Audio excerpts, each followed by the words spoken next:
Hello guys, welcome back to my YouTube channel. It's nice to have you all here again.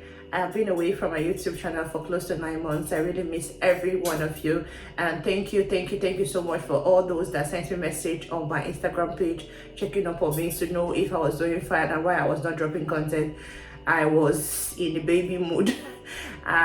Coming into the UK and finding out that I was having a baby was shocking at first, because I was just starting a new job and I was still trying to figure out my life here in the UK, and finding out we're going to have a new addition to our family was not really what I expected in my first year in the UK, but it happened. It is what it is. So we give God all the glory. Everything went well. I had my little baby boy with me, mother and baby alive, and testifying of the goodness of God. We thank God for everything.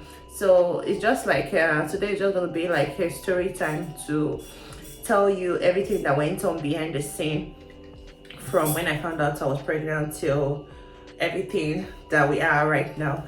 So I'm just going to be telling you a story about everything. In subsequent videos, I'm going to be explaining in details.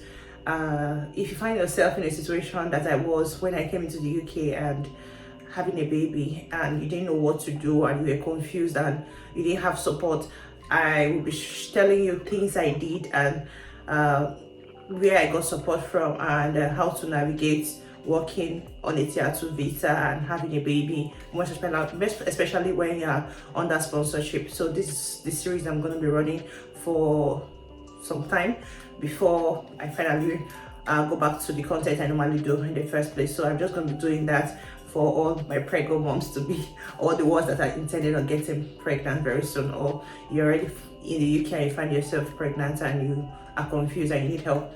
So I can remember vividly when I discovered I was having a baby. I thought it was maybe the stress from the work, that's why I wasn't like seeing my period or something like that. But I didn't know that my blessing was on the way. So finding out, I was crying, I was shaking, I didn't know what to do, because I didn't know how to tell my employers. I didn't know how they would handle it, because I just came in, and telling them I was pregnant after like a month is not something that they will be looking forward to. And even if it happened to me, like if I am an employer and somebody I just brought from Nigeria or from like far away country to come and work for you just tell you they are pregnant out of the blue, I don't think I'll be happy. But I read from Google and everything that you won't lose your job and everything, so that actually gave me comfort to be able to continue working. So when I found out, I was happy, I was crying, I was in disbelief, I was everything, the emotions were just pouring and everything, but I still had to continue working. So regardless of everything, when I came, I didn't have a car. My company did give us a car. So initially when we came, because I came as a domiciliary care worker, so meaning that we have to move from house to house, going to people's house to render care to them. And with that, you need like a means of transportation, because you can go to a client's house and the next client's house is not close by. You have to like go farther to attend to that person, the other person. Then you go like that. Sometimes you have like 10, 15, 20 calls a day, or 18 to 20 calls a day. You don't know, without a means of transportation, you're gonna struggle. So what I was doing first, because I didn't have a car, they told me that I have to walk into a client's house, so I started using my Legacy Benz to move from one client's house to another. From walking, I became so tired, because most times I walk like 30 minutes to a client's house, 20 minutes to a client's house, and the next client is not close by. You have to still walk on that 20-30. You still have to walk to that other client's place again. So it's just like you moving around the circles all day, going there morning, afternoon, evening, and bedtime. And being pregnant was not easy for me. So from there, I got a tricycle, because I couldn't ride a bicycle, because they told me to get a bicycle that to help ease my means of transportation. But I've never ridden a bicycle in my life before, so I couldn't get a bicycle. So I opted up for get a tricycle, because I saw a lady as well, she's a Nigerian as well, that was in the same community with where I was working. She had a tricycle. I asked her where she got it from, so she told me I got mine on Facebook Market for like 200 and something pounds. So that was what I was using. I'll put a picture of the tricycle so you know how it looks like. That was what I was using to move around. while I was still pregnant, and till I was able to get a car, and from there the work became easier because I was already driving. The work became easier for me going to a client's house. When I was doing all those, I didn't tell my employers I was pregnant, because from what I read, you are not it's not something you tell them immediately. You can take your time, but the thing is that you must tell them 15 weeks before your due date. So having that knowledge by my side, I knew that I can take my time and work for a certain number of months before I let them know. At least they've seen my work, they've known how good I am, and it's not like something that they don't know what you're capable of doing or anything. So I made my mark, did my work very well and everything. And I think 20 weeks after after 20 weeks, your midwife is going to give you a Mat B1 form to give to your employers to let them know that you're pregnant, and so that they can prepare for your maternity leave and everything. So I got my Mat B1 form, which I then sent a message, like an email to my employer, and I attached the Mat B1 form. In the email, I would on a subsequent video, I'm going to show you I have to write a letter to your employer when you're pregnant. So I wrote the email and I sent it to her. She didn't respond to me that day. I know maybe in her mind she was like, oh God, one man down, because we're still short staffed at that time, and I wasn't really happy. I know that she won't be happy though, but it is what it is. So we just have to send a message so that at least it's documented that somebody is going to go on maternity leave very soon. So that day she didn't respond to me. So the next day she responded to me. She just told me, congratulations on your baby, and we're going to set up a meeting for you whereby we're going to discuss your maternity and everything, what you need to know. So at least that was a positive feedback.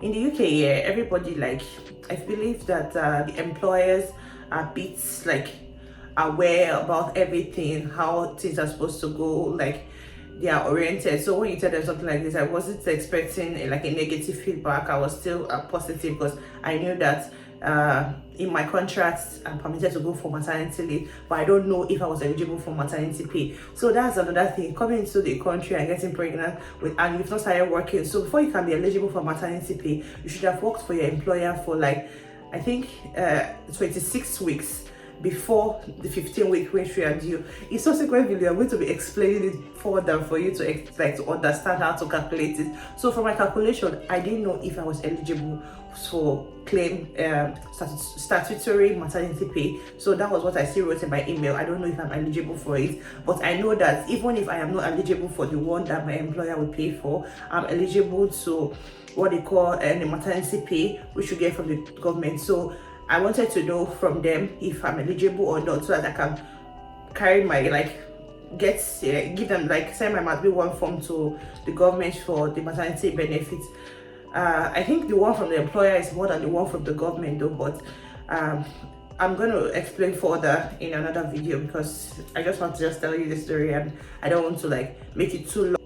So we had a meeting, and they told me they took my Mat B1 form and they told me they have to do a risk assessment for you, because yes, there are some jobs that you're not supposed to do, because we work alone, and there are a lot of manual handling in our job as well. So if there are jobs that had to do with manual handling, I was not allowed to do those jobs. So I was just going to clients that were independent, we're not really dependent on me fully. So I don't really need to be lifting anybody up. Maybe I can just make breakfast, give medication, and that's what the works I was just doing then before I went to my maternity leave. So I was not doing any double ups. I was not double ups as when two carers go to take care of the patient. So I wasn't doing that. I was just doing singles, and the ones that were independent, they could do their personal care themselves and everything.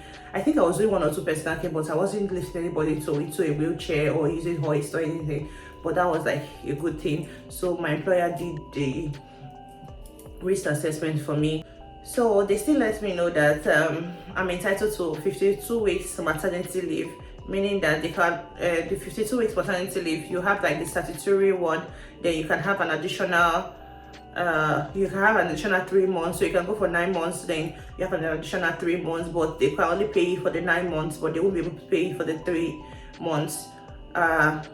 luckily for me, after she took my mat B1 form, she just told me that congratulations, I was like eligible to for statutory maternity pay. I was like, oh my god, I was not really expecting this because I knew I worked for 6 months before the 15-week which I was due, but I didn't know how they calculated it. But from the calculation they did with their finance and everything, that I was just on the borderline. Like I just escaped it with like a day or something. I wish it was like a day less. I think I would have been eligible. So congratulations for that.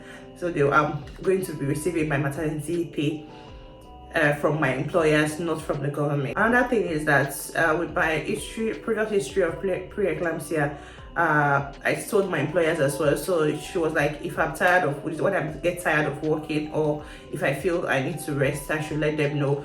And I should just let them know. From the driving and everything, the work was getting tiring for me because I was always exhausted. I had pelvic girdle pain from sitting down all day in the car, because most time I will leave the house by 7 o'clock in the morning. I come back like 9 in the night. So you'll be driving all day, although we have like 1 or 2 breaks in between, but you are always on the move, driving all day. So it was putting a lot of pressure on the baby, because like, the baby was just like down on my tummy, and it was really hurting so bad. So it got to a point I was even admitted in the hospital. From there, the nurses and the doctor in particular told me that I'm not supposed to be driving for long again, that I should tell my employer to like make adjustments for me. I was like, my work involves driving. There's not like, it's not like a care home that you can go into the care home and just attend to patient there. I practically move about, so that's like my job description. So there's no way I can stop driving. So it was like, okay, I need to go leave, like get off my feet for some time. So she gave me 1 week like sick leave. So she gave me like a letter to give to my employers, so that they can give me like a sick leave to be able to regain myself before I go back to work. So that 1 week actually helped a lot, because I was off my feet and I rested very well. So when I went back to work, it was not really easy. Like it was too much for me. After like 2 weeks, I just told my employers, please, I will be going. I sent an email. I'll be going for early maternity leave, because I thought I was supposed to start my maternity leave in May, because I was due by June. I wanted to start my maternity leave in May, first week of May, like immediately as like May 1st, immediately as May just started. But I can't go further. Like at March, I was already done. I was already tired, and I just had to work for like 31 weeks. Then I told them that I was going for my maternity leave. Then I was taking an early maternity leave. So I went for like, I was entitled to 2 weeks annual leave. So I took my 2 weeks annual leave. Then from there, I started my maternity leave before the baby arrived and everything. I remember in Nigeria, whereby when you find out you're pregnant, you normally go to the hospital to get a blood test to confirm. It's not like that here. We don't really go to like when I wanted to like get a blood test, it's like they don't do blood test here, that the PT strip is really accurate. So if they tell you you're pregnant, you're pregnant. The only thing that they wanted me to do was like make an appointment with the midwife, which I did. Like they said from 12 weeks you get an appointment with the midwife. So I went to the midwife. I thought the midwife would still do a test. She was like, no, that the ultrasound will reveal anything, if it's baby or not. It's not baby, but I should continue taking my pregnant care and everything. So from there they started booking you for follow-up appointment. So from there they'll start booking you for follow-up appointment, and from there you get your scan done. The NHS really tried. Like I was expecting better, but I think I got the best, because all throughout my pregnancy journey they were just like sending me messages. Like I was taking, like when you go for an appointment, you're at the same time, when you get there that same time, no queue, nothing like, oh, nobody is there. So by your appointment time, you get there, you do your appointment and you go. It was just straightforward. Has that, like I can't really say it, like from the registration to everything, you can just register anything you want to register online.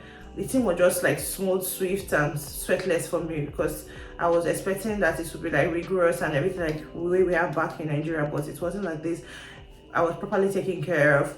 Even when I was in the hospital on admission, the nurses would just come and ask you if you need anything, just ring us. So they're really nice and everything. So after I took my early maternity leave, I was at home for like, I think I had like 6 weeks before my baby arrived. I was already at home observing my maternity leave. So what they normally do is that like they will ask you what birth plan do you want, and I wasn't really sure what I needed, because Brian's one was, I had like an emergency C-section, and this one I wanted like I wanted something different. I wanted the vaginal birth at first, and but from the pain I felt from the last one, I was really in the borderline if I should have a cesarean and or have a natural birth. But they sent in, a nurse called me and just weighed my option with me, so I opted in for the epidural. So I thought, okay, if I would have a vaginal birth, since it was, the last one was painful, it was like the epidural would be more better. So I opted in for the epidural, and as I was progressing along the line, I discovered that we discovered that we're going to be having a big baby, meaning that and the baby was coming feet down, not head. So meaning that we cannot do the vaginal birth again. So for everything, we just made up our mind, let's just have a cesarean section done. So we booked a cesarean section for the 30th of May. On that morning, we went there with my husband.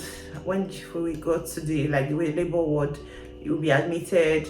They'll tell you not to eat before coming. I think you can have a cup of tea, but yeah, a cup of tea, but no other food before coming. So when I came, there were two people that were about to have cesarean section done that day, and they asked us what's the sex of our baby. I told the lady that I was having a boy. The lady told the nurse that she was having a girl. So because they're trying to choose the kind of hearts to give the babies, I just think they're just trying to make everything unique, kind of make it a unique experience for you.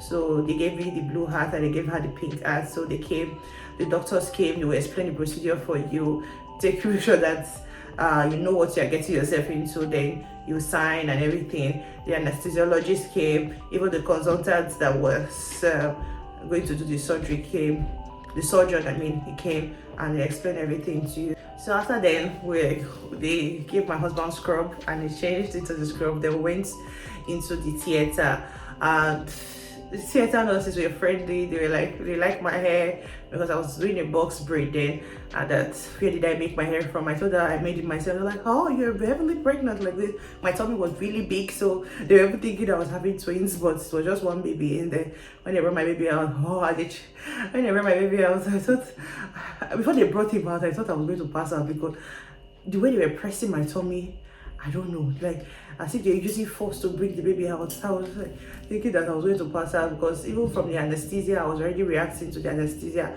because I was vomiting. I vomited twice before they brought the baby out. The baby was big. When they came, they're like, for 4.9 kg, they're like, how did you carry this baby? I was like, I don't know. It looked as if my tummy became so empty and became so flat. So from the surgery you can see whatever is going on. So the nurses they were very accurate. Any step they took, they were writing it down. Anything they did, they were writing it down. As they are using any equipment, they are counting it. So they are very, really thorough. I gave this one to the NHS. I felt like as if my life really mattered to everybody I came in contact with. From there, they took us to the ward, recovery. From recovery, after 4 hours, a nurse came that they won't take me to my ward, that I have to leave my bed. I'm like, I can't stand up. They're like, no, we're gonna support you all throughout. I was like, me standing up after just having a major surgery. But I didn't know what, but I stood up and I did make sure I ate before they told me to stand up. And I was like, it's not too early to eat. So they said no, that you can eat. So they gave me sandwich and a cup of tea. So I ate that one. At least it gave me small strength to stand. And they gave my baby on my leg. The way it was ward. And before my husband was we're already phoning family and friends. Oh, we have the baby, and the baby is here, the baby is here. And everyone was jubilating, celebrating, and everything. Oh God, it was a really beautiful experience. And hopefully anybody that is in need of this miracle, God's going to give you your miracle baby in Jesus' name. I'm sending you baby dust for anybody that's trying to conceive one way or the other. So it was a beautiful experience having a baby in the UK. And if you came with a TSO worker, you can still hop on the train and have a baby while you are still on the work visa. At least you are entitled to maternity leave, which still counts towards your hire. So in subsequent videos, I'm going to be explaining more and talking more about this my pregnancy series. Please, please, please, if you are yet to subscribe to my YouTube channel, what are you waiting for? Please click on that subscription bell, turn on your post notification, because I'm coming with more gist, more topics, more interesting. So please, please just click on the subscribe button. We don't pay for it, it's just free. Just click on the subscribe button. I'm back fully. I'm back. I won't just be sitting down and just telling you stories. I'm going to be taking you along. We're going to be doing vlogs, and I'm going to be sharing a lot of things with you guys. So also subscribe, turn on your post notification bell, and I will see you in my next video. Bye bye. Until I make it real and all I see is